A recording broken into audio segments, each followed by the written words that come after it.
apresenta aquela proposta que foi apresentada na Assembleia, que foi até bastante questionada, e uma nova proposta que nós fizemos. Aqui eu poderia simplesmente vir aqui trocar, por exemplo, mobilidade em vez de 2 para 4 docentes e teria um novo cenário. Então isso foi feito para tentar otimizar essa condição aqui, ou seja, nesse cenário qual é a melhor condição, melhor combinação de vagas para que melhor desse o cenário aqui. Então nesse caso aqui a matemática ficou prejudicada com 12,38. O fato é que um cenário só não resolve, como o da Assembleia não resolveu, esse, considerando esse cenário, também não resolveria. Então, portanto, foram feitos vários cenários. O terceiro cenário considera que agora os laboratórios não são mais de 18 alunos, mas sim de 25 alunos. Então, toda a turma que tiver laboratório vai ser dividido por número 25. Então, se são turma de 50, vão ser 2 laboratórios. Se são turma de 75, vão ser 2 laboratórios. Que ofertem para mais de 2 cursos, por exemplo, o BAC 0, qualquer disciplina que tem isso para mais de 2 cursos, no caso que são 9, a conta que vai ser feita, ao invés de pegar os 450 e dividir por 50 para dar 9 turmas, já pegar os 450 e dividir por 75, criando 6 turmas.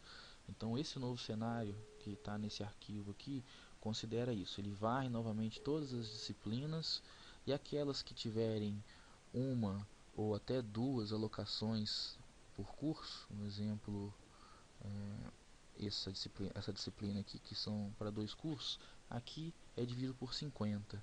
Uma dessa que tenha mais de 2, no exemplo esse aqui, é dividido por 75. Isso aí traz um pouco mais próximo da realidade que acontece hoje, que são turmas de 75 alunos. Consequentemente, reduzindo o número de turmas, reduz a atividade nessa disciplina e, consequentemente, reduz-se a carga horária, a atividade de cada curso. Naturalmente, as cargas horárias foram diminuindo. Então, isso foi feito. Bom, eu estou falando aqui da disciplina, da planilha, mas eu tenho que deixar claro também uma coisa aqui, ó. Aviso de segurança, opções. Habilitem a macro. O fato é que se vocês apertarem esse botão aqui, ele vai executar todo o algoritmo para alocar essas atividades aqui. E só aqui, se eu apertar aqui, ó, ele vai fazer as contas, ele altera aqui, ou seja, ele faz a conta de novo. Mas repare que essas colunas não mudaram, nenhuma dessas mudou. Então se alguém quiser se aventurar em mudar lá os dados de entrada e quiser simular isso, o único trabalho que vocês vão ter que ter é de selecionar essas duas colunas, vir em dados, classificar por ordem alfabética o nome. Ao fazer isso, naturalmente as coisas ficam no lugar. Portanto, a Ana fica aqui, divido por 12, a ECA fica aqui e assim por diante. Então, ao apertar esse botão e fazer essa contaiada toda, ele muda essas duas colunas. Então, só basta ordenar elas em ordem alfabética que todo o resto vai funcionar. Essas que estão vendo aqui à direita, como o Excel não facilita a nossa vida para ordenar, vocês têm que copiar o dado, colocar aqui e mandar ordenar, e assim por diante. Mas isso aqui basicamente não importa, tá, pessoal? Vocês vão ver que tudo isso aqui já está linkado e o que realmente acontece aqui. Aqui é só para uma forma de visualizar melhor ou elencar quem está mais favorecido ou não. Tudo bem? Bom, então eu aconselho só mexerem na macro quem tem essa facilidade. Quem quiser se aventurar em mexer com a macro, vai em iniciar, opções do Excel. Aqui vai ter mostrar a guia de desenvolvimento na faixa de opções. Marca isso aí, automaticamente vai aparecer um itemzinho que não tinha no seu.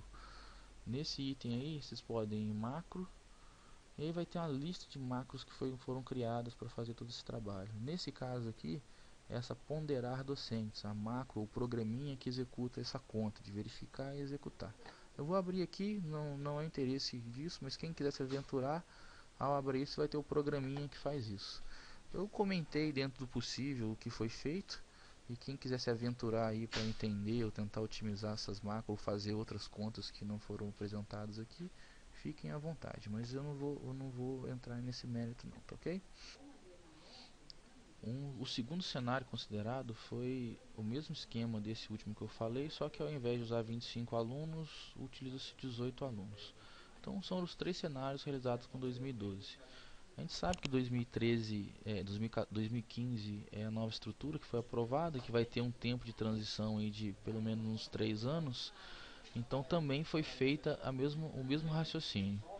A única diferença nessa estrutura 2015 é que todas as disciplinas existentes que foram contempladas foram retiradas das disciplinas optativas. Por exemplo, se por algum motivo o geoprocessamento fosse optativa na controle e automação, esse dado foi retirado. Portanto, as optativas existentes, elas estão aqui contempladas, só que só só para o curso. Então vocês vão perceber que quando tiver qualquer número maior do que 10, é uma disciplina optativa. Por exemplo, essas disciplinas que eu marquei aqui são disciplinas optativas do curso de engenharia ambiental. Ela poderia estar em outros lugares aqui, como foi aprovado na nossa estrutura curricular. Só que foi zerado isso. Portanto, todas as disciplinas optativas foram contempladas só para o curso. Tá ok?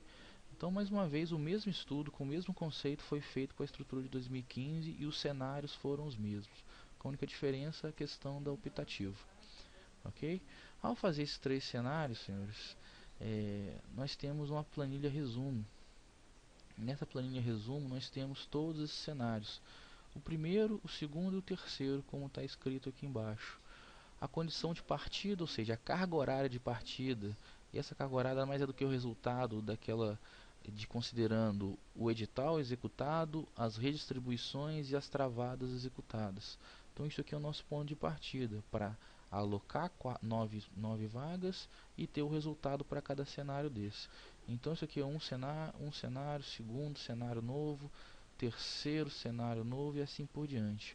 O que está de vermelho aqui representa cargas horárias acima de 12 e o que está em verde, cargas horárias abaixo de 8. Então qualquer coisa que esteja entre 8 e 12 está branquinho, tá ok? Isso para os cenários considerados.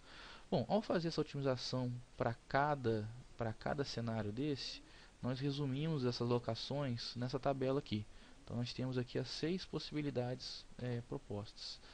Essa primeira aqui, essa segunda aqui, desculpa, representa o que foi apresentado na Assembleia, a proposta que a DAE apresentou na Assembleia, e essa primeira aqui é a proposta do CPAD, a proposta que atenderia o que o CPAD solicitou naquela resolução de novembro de 2012.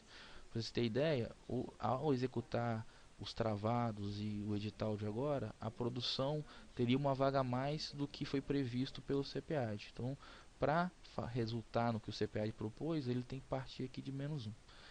Tem que ser alocado -1 docente para isso. Só para entender em que contexto está isso aqui. Aqui embaixo nós temos a média, desvio padrão, e aqui as condições de contorno que nós utilizamos. Eu gostaria até de destacar essa área civil. Na verdade, você pode entender que sólidos, ou a disciplina mecânica dos sólidos, está de responsabilidade da mobilidade. Ok? Ao fazer isso, foi feito então, depois de muita discussão, depois de muita análise, olhando todos os cenários, considerando que não existe uma receita de bolo para isso, a DAE, junto com a direção, propôs a seguinte alocação de docentes. Então, uma vaga para ambiental e assim por diante. Eu não vou listar porque o vídeo tem que ser curto. Ao fazer isso, nós temos aqui em amarelo aquelas vagas que ficarem igual ao CPAD. Então, aqui nós temos a nossa proposta e a proposta do CPAD. Ao fazer essa comparação, alguns cursos ficaram exatamente como o CPAD propôs, outros não. O que está em vermelho e verde representa aquilo que foi melhor no nosso entendimento. Exemplo, quanto mais próximo de 8 estiver, melhor. Então esse cenário nosso é melhor do que o cenário do CPAD, que fica mais longe do 8, no caso aqui da computação. Mobilidade, ela ficou com uma carga menor nessa proposta nossa do que na proposta do CPAD. E ambos os cenários. O cenário 3, que a gente considerou, tanto para 2012 quanto para 2015, foi utilizado por ele ficar mais próximo da realidade possível, que são turmas de 75, aquelas turmas básicas, né, e outras de 50, e os laboratórios de 25. Então, por isso que a gente fez esse comparativo apenas com o cenário base 3. Então, essa é a proposta que foi feita. Bom, esse resultado de proposta ele foi levado para uma outra planilha que traz informações sobre as áreas de conhecimento, que foi outro ponto questionado na Assembleia. Para tentar avaliar o cenário com as áreas de conhecimento,